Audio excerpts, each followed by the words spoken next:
Assalamu alaikum.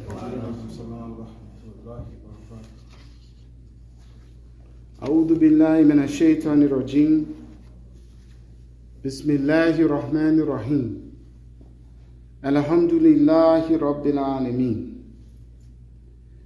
ثم الحمد لله نحمده ونستعينه ونستغفره ونعوذ بالله من شرور أنفسنا ومن سيئات أعمالنا من يهده الله ومن يضلل فلا هادي له وأشهد أن لا إله إلا الله وحده لا شريك له وأشهد أن محمدا عبده ورسوله. First, we seek refuge with Allah from Satan, the avowed enemy. In the name of Allah, the merciful benefactor, merciful redeemer, the especially merciful. All praise is due to Allah, the Lord and sustainer of all worlds. Thereafter, we give praise to Allah, whom we seek His aid and forgiveness for our wrongdoings, our nafs. He whom Allah guides, there is none that can lead him astray, and he whom Allah leads astray, there is none that can guide him. I bear witness that there is none worthy of worship but the one God, Allah, who has no partners, no associates. And I bear witness that Muhammad sallallahu alaihi wasallam is his prophet, servant, and messenger. We're coming up to a very important event for the three major religions, because we all claim Ibrahim to be that patriarch, that head guy, that main person. And many have conflicted or had confliction with what Muslims believe. Well, we're here for many centuries holding our hand out to the people of the book in a way of friendship, in a way of invitation to the way that is truth, because we don't need to answer all the questions that they've created over the time, that their falsehoods just generate so many questions. So they have to be on the defense all the time. And we're saying that it doesn't matter about who the sacrifice was, because either way we feel that the duty of what Abraham was his real mission, his duty to stay the course. Previously, last week we talked about him being a prodigy, him making his own way, standing up against the idols that were made by hand, that were worshipped by his community. And that he wanted to make a way because he knew that intellectually this made no sense to worship idols. God by chance Allah gave him a chance to find that oneness of Allah, and he found it by taking his own personal hijrah, learning the mechanism of the universe. Watching the sunset and the star and the moon, and he's going, wow, what did he really see? He saw a law that was put in place that says that there's something behind this that's worthy of all worship. And he came into that oneness with Allah, and that belief in the oneness of Allah. So we're at this time in the book is being revealed through Rasulullah sallallahu alaihi wasallam, and he's talking to the people of Medina, and he's talking to them because they believe that they are direct in line with Ibrahim alayhi salam. They believe that just because we are in that lineage, we have the privilege. This is really the only tactic that they have. And the first lie that they had to come up with was to say that it wasn't Ishmael, it was Isaac. Well, even though Allah wouldn't name who it was in these particular passages, it it is obvious that if you have a child that is your only child, and he's been with you 14 years, he's definitely have more of a connection to you. You have more of a love and appreciation for that creation. So, the story begins about Ishmael,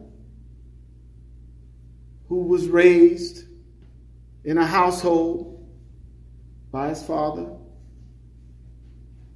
who followed his father, because when he asked Allah for a son, not just any son, but one who would serve, one who would be a mu'min, who would believe like he does.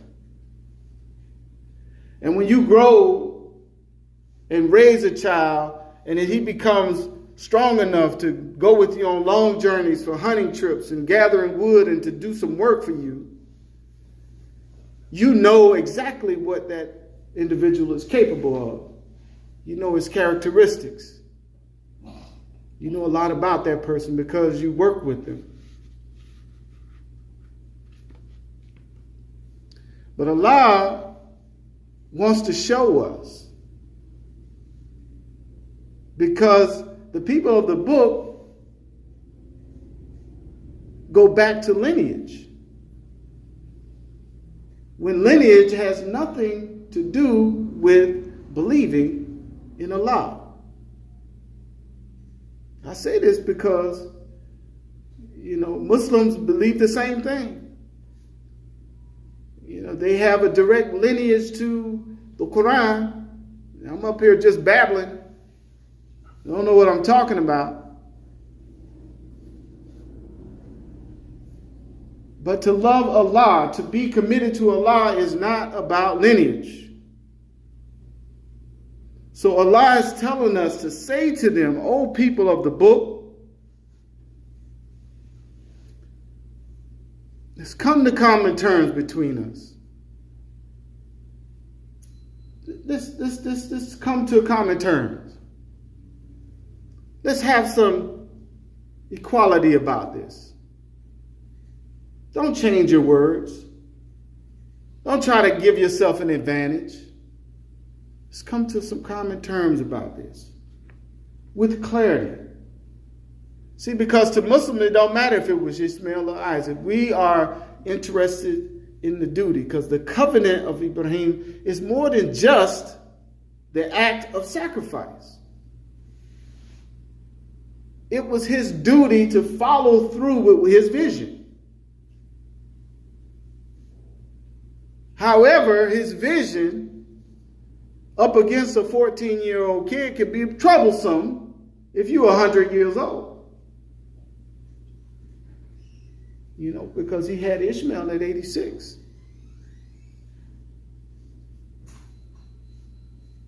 When he told his son his vision, his son submitted.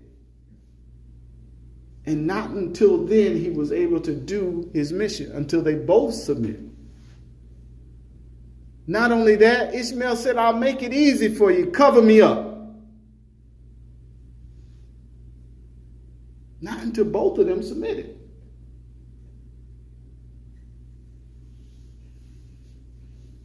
Now, over the years, Ibrahim, he had to deal with physical idols. Things that we make, things that we have an obsession with. Money, horses, cars, land, homes, all those things that we love. But then when you're told to put something on the line that you was just a conduit to making, like a child, raise him up to become a man, and you have to put that on the block to sacrifice, you are truly a believer.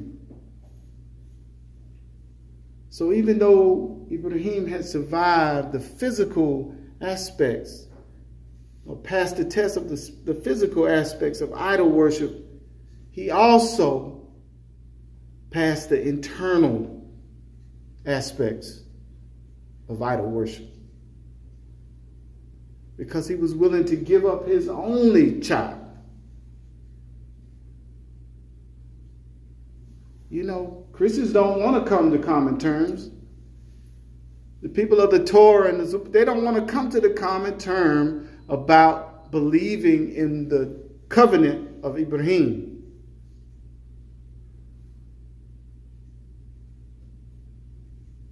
They think it's just about the sacrifice.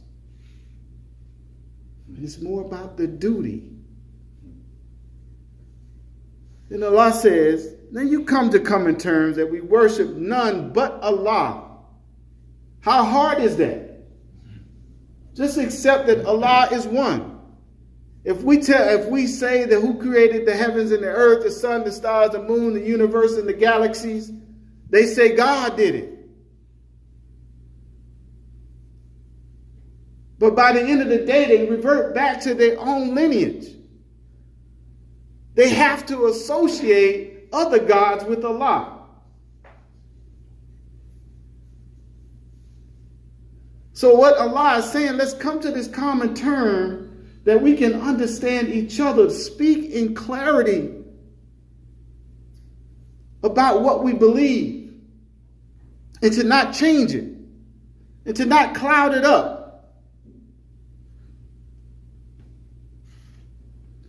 To not associate or erect imams and popes and preachers and all of that to be above us. That we're all servants of Allah. And that we're responsible for how we worship. We're responsible for what we do.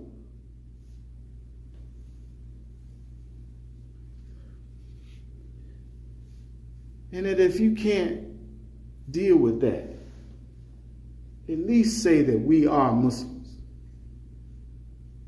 and that we accept nobody but Allah as God.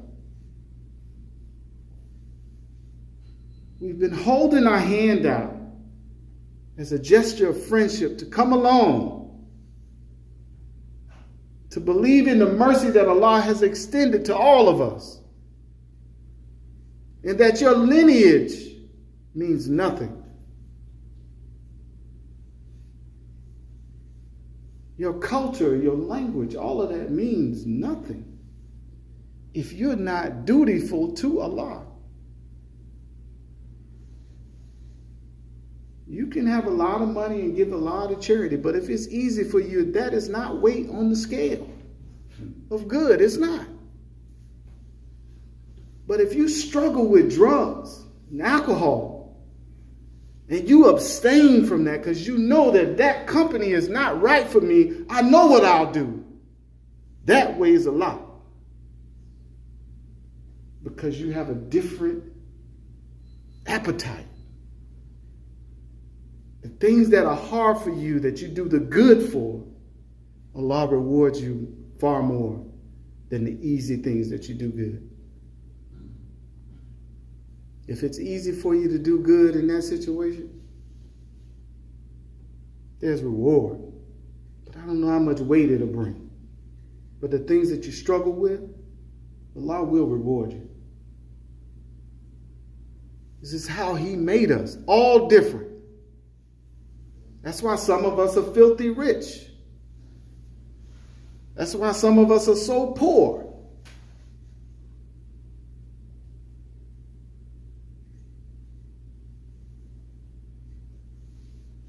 This is an important time of this time of the year for us.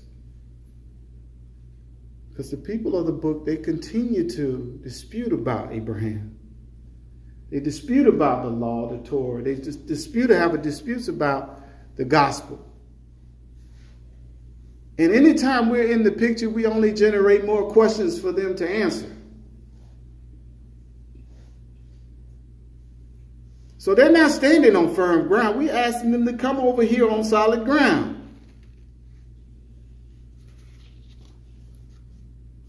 So in a lot of ways, they lack understanding.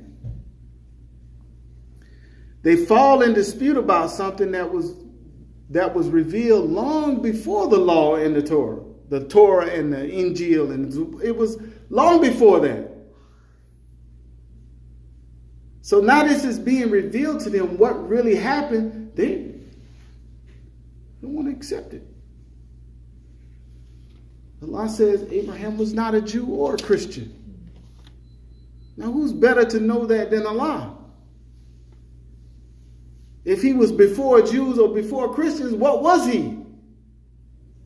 He was dedicated to the deen of Allah. He was Hanif. He was Mu'min.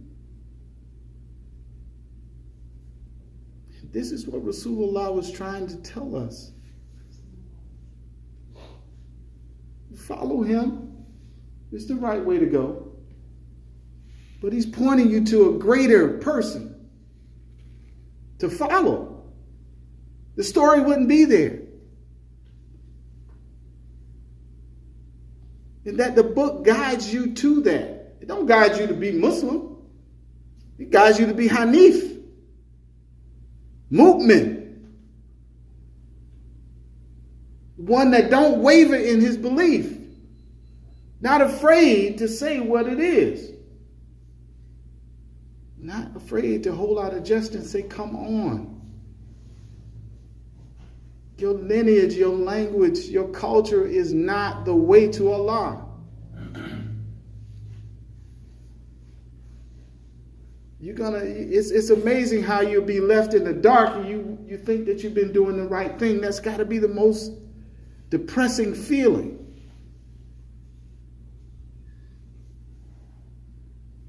So Allah is telling us to adhere to the book, because the book is what will guide us. The Quran is what will guide us. We don't have to be too ritualistic. We don't have to sacrifice our son to prove our love for Allah. We don't have to do that. We have to be dutiful just like the prophets before. Dedicated to the deen of Allah.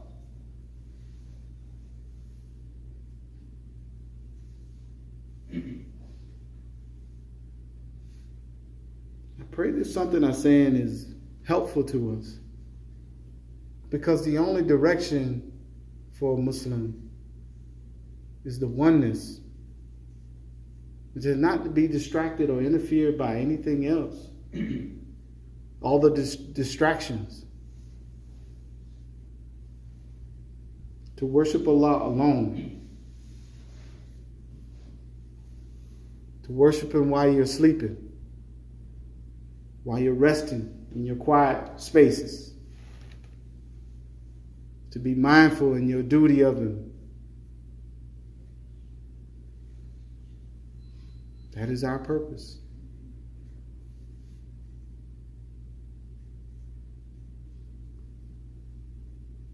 ربنا آتنا في الدنيا حسنة وفي الآخرة حسنة وقنا عذاب النار.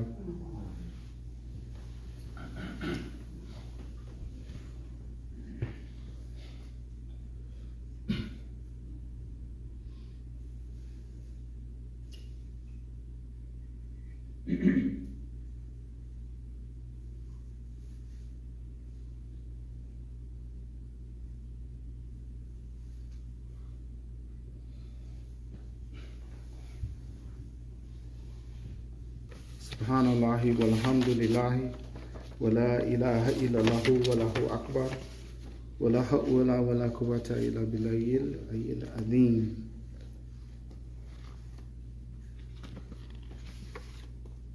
Just to repeat, if you came in a little bit late there, I just want to say again that Imam Kazim Ahmed is very sick. He underwent surgery, brain surgery actually, to remove tumors, and he's undergoing some chemotherapy now. he's a giant in our community, and he's very sick. And I think currently he's in a rehab or at home, and we're trying to raise money for his care. And what we'd like to do, if you can just get with Imam Siddiqui on this, and we could just add to it, and then we'll send it to his proper place, so that we'll be assured that his wife, his family gets the money. The goal is to raise $500,000, and that's really not a lot of money with his national reputation. He's well known all over the country, and under the leadership of Imam Muhammad, it's about 4 to 6 million Muslims. 500,000. And just from this masjid, I think we can do pretty well. You know, if we did 1,000, that's alhamdulillah. That means just 500 more masjids, just do $1,000. 1,000, that's it. So I think this goal can be reached. Further details, Imam Siddiqui can get that information to you.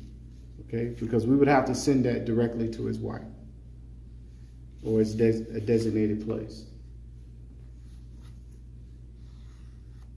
Okay, our charity boxes are in the back, and every dime, penny, anything you can fold stuff in there, it all helps this community keep the lights on, keep the AC cool in here as best we can. No one gets paid, alhamdulillah.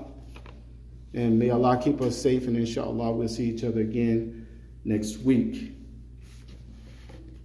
وأشهد أن لا إله إلا الله وحده لا شريك له وأشهد أن محمدا عبده ورسوله سبحان الله والحمد لله لا إله إلا الله والله أكبر اللهم صل على محمد وعلى محمد كما صليت على إبراهيم وعلى آل إبراهيم في العالمين إنك حميد مجيد الحمد لله رب العالمين. إقامة الصلاة. الله أكبر الله أكبر.